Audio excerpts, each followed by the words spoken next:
Mr. Vice President. What do you make of President Trump's comments last week about you the likely front runner in the 2028 race? I don't want to talk about lowly things like politics in this grand house. Come on. Look, I think my view on the politics of 2028 is I'm not really focused even on the election in 2026, much less 2 years after that. And if we do a good job for the American people, the politics will take care of itself. So I'm going to try to do a good job for the American people, just as David's trying to do a good job for the people of the UK. Mr. Vice President, was the President given a heads up about Israel's intention to occupy Gaza City?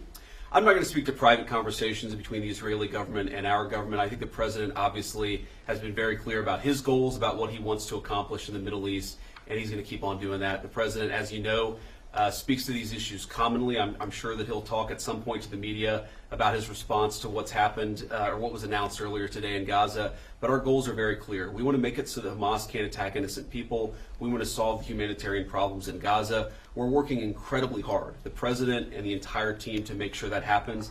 I mean, we've been in constant negotiations and conversations, even the last 24 hours, about how to get more aid into Gaza, about how to solve that humanitarian problem, and also how to get Hamas to a position where they can't continue to threaten the citizens and the civilians of Israel. So there's a lot of work to do there. There's a lot of common objectives here. There is some, I think, disagreement about how exactly to accomplish those common objectives, but look, it's a tough situation. Of course, we're not going to know exactly how to solve a very complicated problem. As the President has said himself, people in some ways have been fighting for thousands of years. If it was easy to bring peace to that region of the world, it would have been done already.